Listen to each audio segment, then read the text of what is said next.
Qu'est-ce que l'on sait et qu'est-ce que l'on ne sait pas?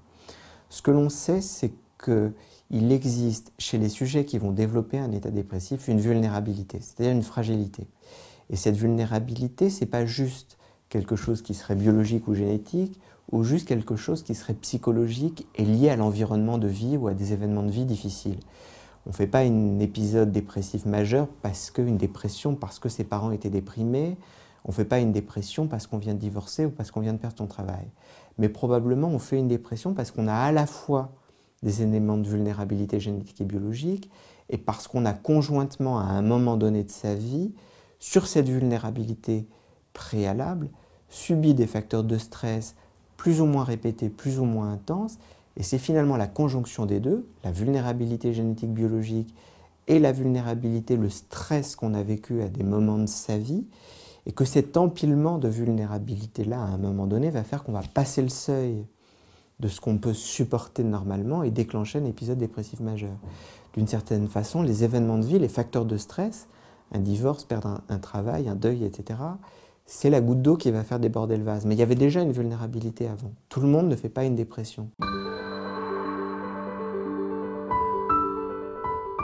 Les facteurs de stress, on sait que les événements de vie les plus déterminants dans le risque de développer plus tard un épisode dépressif majeur, ce sont des événements essentiellement précoces durant l'enfance, et en particulier des facteurs traumatiques, abus durant l'enfance, traumatisme sexuel, carence affective, abandon, etc., etc. Donc ces facteurs traumatiques précoces durant l'enfance sont assez prédictifs du risque de faire une dépression plus tard à l'âge adulte.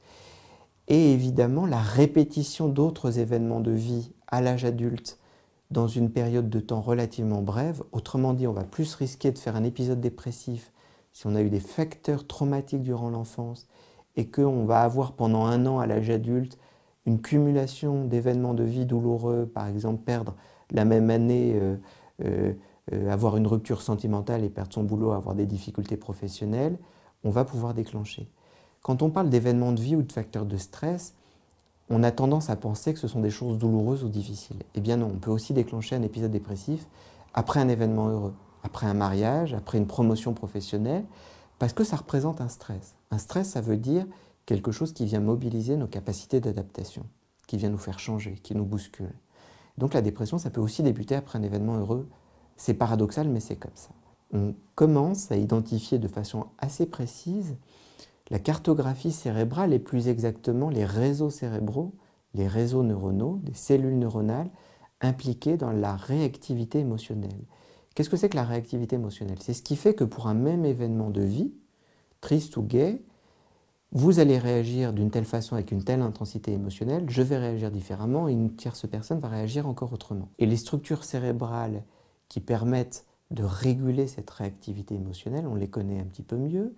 Elles sont situées au niveau de parties de notre cerveau qui sont des parties liées au système limbique, c'est-à-dire la partie la plus archaïque de notre cerveau qui est celle qui régule les émotions, la peur, les angoisses, la tristesse, le sursaut, etc., etc. Et ça, c'est la partie un petit peu animale de notre cerveau, on va dire. Donc, elle est très impliquée dans la réaction et les émotions. Et puis, il y a une partie de notre cerveau qui est une partie plus humaine, on va dire, plus intellectuelle, qui est le cortex préfrontal. C'est la partie la plus en avant de notre cerveau, celle qui résonne le plus, la plus cartésienne. Et on pense que ces troubles à réactivité émotionnelle se font dans des structures ou des réseaux cérébraux qui sont à l'interface entre la partie la plus archaïque de notre cerveau et la partie la plus intellectuelle. Et finalement, quand la balance entre capacité à intégrer des émotions dans notre cerveau archaïque et capacité à intellectualiser ces émotions, à les intégrer, à prendre de la distance d'une certaine façon dans la partie antérieure de notre cerveau qui est la partie la plus intellectuelle, quand cette balance, cette articulation se fait mal, que d'un seul coup, il peut y avoir une sorte de saturation émotionnelle, comme si la partie de notre cerveau qui régule les émotions était trop saturée et que du coup la partie intellectuelle, la partie raisonnable de notre cerveau ne pouvait plus utiliser son énergie pour aller réguler les émotions.